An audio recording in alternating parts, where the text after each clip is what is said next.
It had been a long time since the Tournament of Power had happened. The Earth was living in peaceful times, and Goku and Vegeta were training as always. The incredible tournament brought together the strongest warriors of the universes, and everyone could see the incredible power of their opponents. But one thing happened in the fighting arena. That left the Supreme Priest surprised.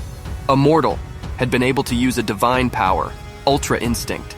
Seeing Goku with that appearance and with that fighting style, Daishinkan wondered how that was possible, and thought, I can't believe this. His race is completely different from mine. This should never happen. Well, at least that Saiyan hasn't reached the complete stage yet. Maybe I shouldn't worry so much. But when everyone was desperate, before being thrown out of the arena, Goku manages to reactivate the incomplete Ultra Instinct. And shortly afterwards, a covering takes over his entire body, and he reaches the complete Ultra Instinct. The Supreme Priest was in shock, but he pretended to be excited about Goku's fight with the Warrior of Universe 11, although he only knew what that represented. When the Warrior of Universe 11 was thrown out of the arena and number 17 made the request to the Super Dragon, the angel did as he was told, and the dragon made all the universes come back to life. In the end, everyone returned to their respective planets, but the angel continued to think. When arriving at the palace of the great Lord Zeno, Daishikan pretends to be very happy with the realization of the tournament. But as soon as the kings went to have a little fun, he left them with the two guards and left there very slowly. Heading to a dark room, he picked up a dusty book and started reading, and suddenly he reached a part that made his jaw drop. In the book, one of the multiverse prophecies was written.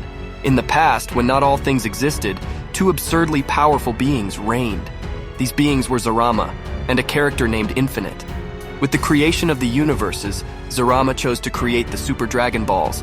When the beings began to emerge on the planets, some beings with a similar appearance to Zarama were instituted as creatures capable of creating small spheres, which realized some wishes.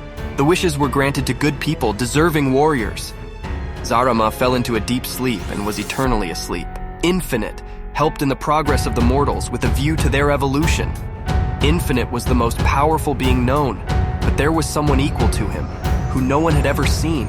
This was called the Mysterious. After spending a lot of time reigning over the universes, Infinite also planned to fall asleep, and asked the Great Mysterious to bring someone to temporarily rule in his place until he returned from his sleep. His wish was granted, and the great Zeno came to life, and the race of angels was chosen to assist in his decisions, and Daishinkan, the strongest and father of the angels, was presented as the Supreme Priest. The race was known for being peaceful, and they were of the utmost trust, after all. None of them had had evil thoughts.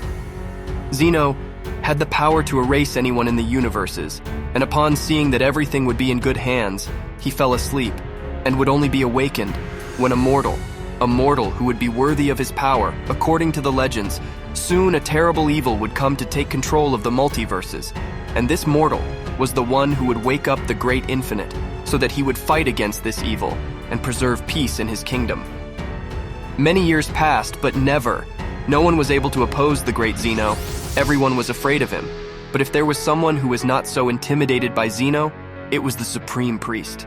After thousands of years assisting him, the Supreme Priest began to see that perhaps Zeno would not be worthy of his great position after all. He looked like a child. He was irritated by his attitudes and planned to take over his kingdom. He didn't know how he could do it, and he feared that his actions would wake up Infinite and Zarama. But his fears went away when he read that those two would only be awakened when the mortal worthy of the power of Infinite was presented.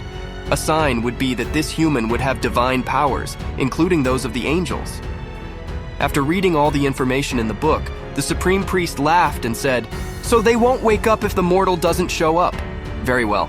All I have to do is to imprison Goku, and then I will put my evil plans into practice.